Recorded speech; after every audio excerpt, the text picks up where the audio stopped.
सुमा जी ने पूछा था, शरीर मन मैं नहीं हूँ, यह जानने के बाद भी उससे बाहर आना इतना कठिन क्यों लगता है? देखिए, इसके दो ही कारण हो सकते हैं।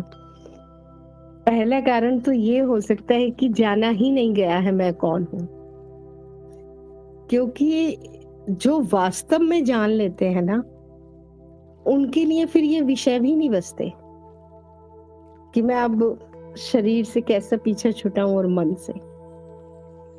तो ये दशा उनकी होती है जो पहले से शरीर और मन से पीछा छुटाए हुए होते हैं, अर्थात 10 जगह सिर पटक पटक के आ चुके होते हैं, जो पहले से शुद्धिकरण कर चुके हैं, पहले से जितना भी कर सकते थे कर चुके हैं।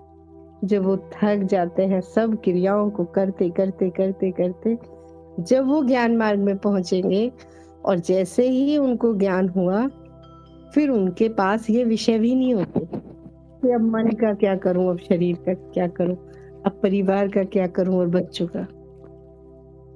और या फिर दूसरा कारण क्या हो सकता है? दूसरा कारण ये हो सकता है कि फल अभी पका है नहीं और फल को तोड़ने का प्रयास किया जा रहा है।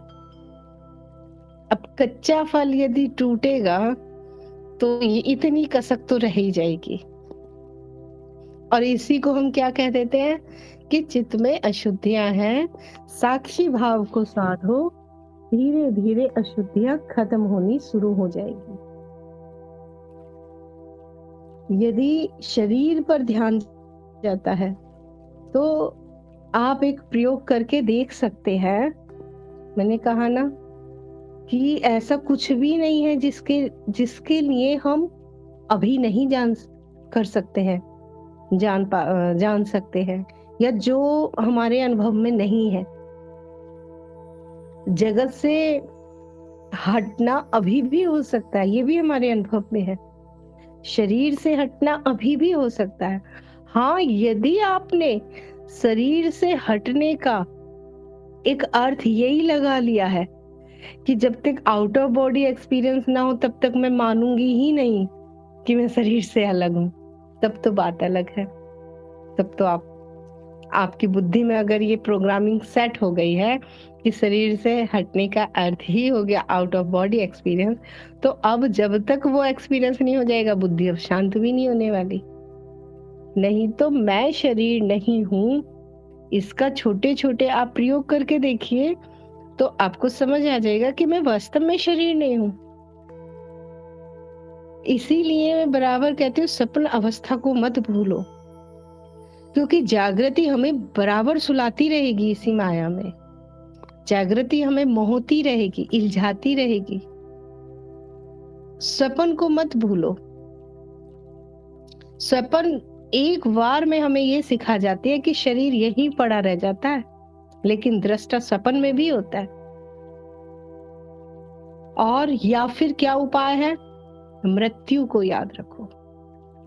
मृत्यु को सदैव याद रखने वाला साधक, जो मृत्यु को याद रखेगा, मृत्यु को सदैव याद रखने वाला साधक कभी मोह में नहीं फंसेगा, लोभ में नहीं फंसेगा, छल कपट में नहीं फंसेगा, ईर्ष्या में नहीं फंसेगा, द्वेष में नहीं फंसेगा, और संपत्ति को अर्जित करने में नहीं फंसेगा, संबंधों में नहीं फंसेगा।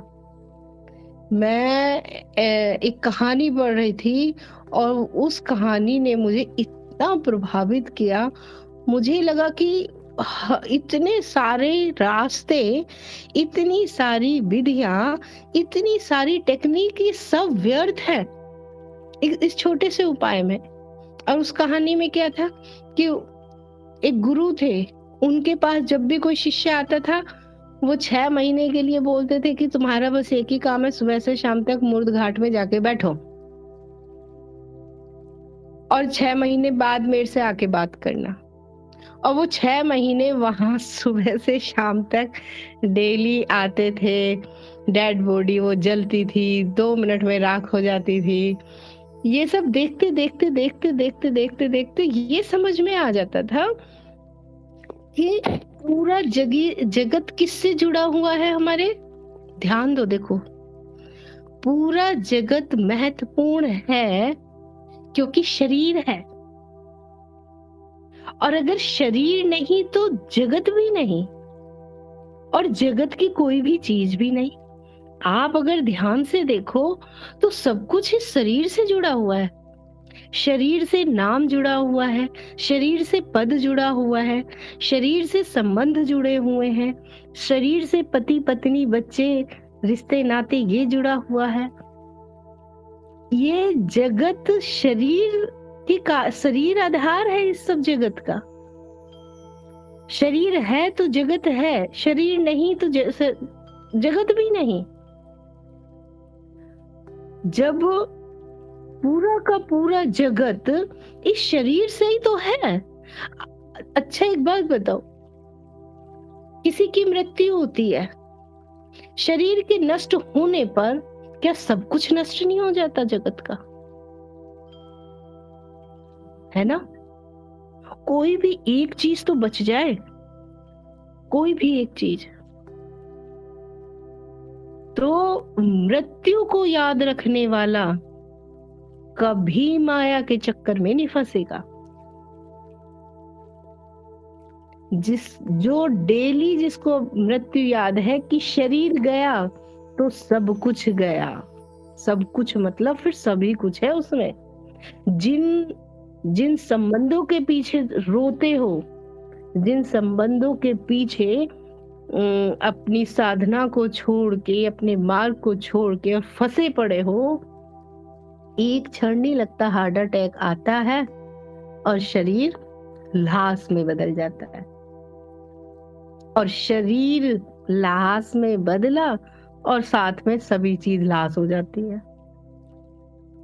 तो ये मत भूलो कि शरीर है तो सब कुछ है, शरीर नहीं तो कुछ भी नहीं। तो मृत्यु के पार क्या जाने वाला है ये सोचो। जो मृत्यु के पार निकल गया उसके विषय में सोचो। जो मृत्यु के पार नहीं जा रहा है, शरीर और शरीर से जुड़ी हुई सारी चीजें, क्या उन पर समय बर्बाद करना कहाँ की बुद्धिमानी है, कहाँ की? और जिसमें कि हम ये जान रहे हैं कि ये निश्चित है, ये शाश्वत है, ये इसे तो श्री राम भी नहीं काट पाए, इसे तो श्री कृष्ण नहीं काट पाए, इसे तो कोई गुरु नहीं काट पाया। तो इस शरीर के नष्ट होने पर, मृत्यु होने पर पार किया जाएगा, उस पे यदि एफर्ट लगाओ, उस पे अपना समय दो, उस पे अपनी बुद्धि लगाओ तो बुद्धिमान कहलाओ। यदि जो मृत्यु के पार ही नहीं जा रहा है, जो यहीं रह जाना है, उस पे लगाया हुआ आपका 1% भी व्यर्थ ही है। वो व्यर्थ हो जाना है जैसे ही शरीर नष्ट हो जाएगा। ये कोई उपाय नहीं है, कोई भी नहीं, कोई भी नहीं। पार किया जाएगा शरीर के नष्ट होने के, पार किया जाएगा। बहुत बार बताया है मैंने, क्या जाता है पार? मन पार जाता है। मन को मारने की शक्ति मृत्यु में भी नहीं है। अब ये मत बोल देना कि आत्मा पार जाती है।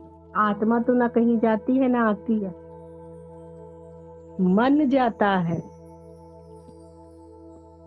मन को मारने की शक्ति मृत्यु में भी नहीं है, इसीलिए मन हर बार नए नए रूपों में छलावा करता रहता है। तो शरीर और शरीर से जुड़ी हुई ये चीजें, जगत, इस पे आप जितना मर्जी जो मर्जी कर दो, मृत्यु एक झटके में सब कुछ तुमसे छीन लेगी। वहां कोई रहम नहीं है। तो मृत्यु सब कुछ छीन ले, उससे पहले अमृत को जान लो, उससे पहले अमृत को जान लो। और साथ में ये भी जान लो कि मैं मन भी नहीं हूं, शरीर नहीं हूं, ठीक है। मृत्यु का स्मरण करो, शरीर नहीं हूं। जो शरीर पे जो बार बार जाता है ना, मैं शरीर हूं, मैं शरीर हूं, मृत्यु को स्मरण रखो तो समझ में आएगा इस शरीर की 2 कौड़ी की औकात नहीं है। मृत्यु शाश्वत है और ये भी नहीं पता कब आने वाली है, ये भी नहीं पता 5 मिनट बाद भी घटना घट सकती है। और आजकल तो खाना इतना केमिकल युक्त आ रहा है, वातावरण इतना पॉल्यूशन है, पानी इतना गंदा, इतना सब कुछ है जो शरीर को पूरी तरह से हानि पहुंचा रहा है, वो सब कुछ है जिसके चलते अब तो ये छोटे छोटी उम्र में भी अब तो हार्ट अटैक आ रहा है, हार्ट फेल हो गया, ब्रेन हेमरेज हो गया, ये हो गया, वो हो गया। अब तो ऐसा भी नहीं है कि 120 साल तक ये शरीर चलेगा, अब तो 35-40 की उम्र में टैब हो रही है लोगों की, है ना। तो शरीर से इतना मोह ना करे, डेली मृत्यु को याद रखे, डेली ये याद रखे कि मृत्यु शाश्वत है, ये नष्ट हो ही जाएगी। और ऐसा भी नहीं है कि मृत्यु एक दिन आएगी, मृत्यु डेली घट रही है, डेली ही कुछ सेल्स हमारी बॉडी से मर रहे हैं और डेली ही नए जनरेट हो रहे हैं। तो ये डेली रूप तो ये डेली ही बदल रहा है ये शरीर, पर हमें कब दिखाई देता है ज्यादा, जब ज्यादा बदल जाता है, तब हम कहते हैं अच्छा अब तो ये बुढ़े से हो गए, या बच्चों को बोलेंगे अब तो ये जवान सा हो गया। तो ये भी ऐसी चीज नहीं है कि एक दिन घटेगी ये घटना, सच बताए तो ये भी घट ही रही है, यहाँ तो सब कुछ निरंतर हो ही रहा है। तो शरीर से हटने के लिए मृत्यु को याद करना शुरू कर दे, और मन से हटने के लिए, जिन्हें मन से हटना है, इस प्रयोग को करके देखें और फिर 15 दिन में मुझे बताएं। आराम से सहज रूप में पलोथी मार के बैठे, अगर छोटा कमरा हो तो छोटे कमरे में, और कमरा यदि बिल्कुल खाली हो तो बहुत अच्छी बात है, यदि बिल्कुल खाली है तो सबसे सुंदर, छोटी जगह और कमरा खाली है।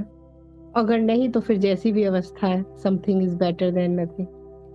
तो सहज रूप से पलोथी मार के बैठे, और 15 दिन बाद फिर मुझे बताना क्या परिणाम आते हैं।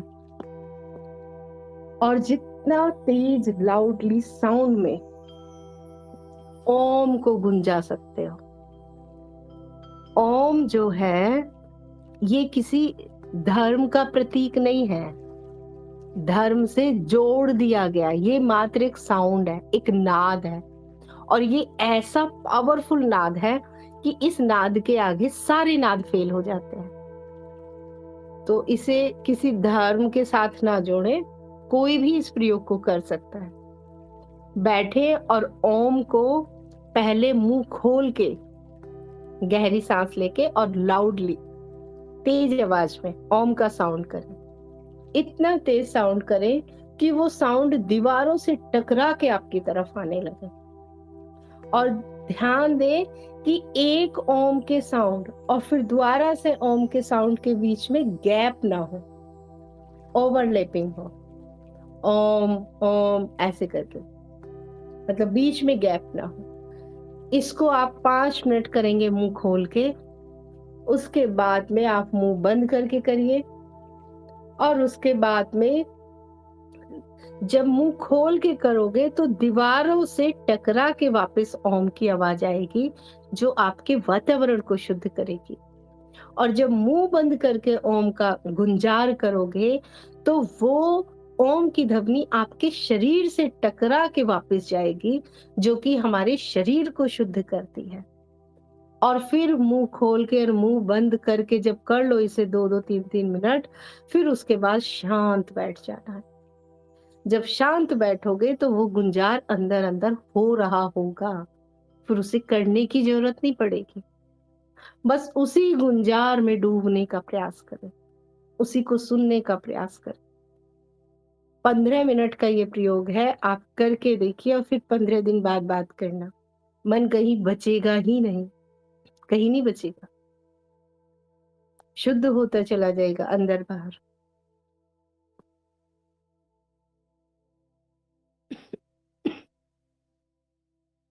बाकी थ्योरी तो आप जानती ही हैं, क्योंकि सारे कार्यक्रम आपके हो गए हैं।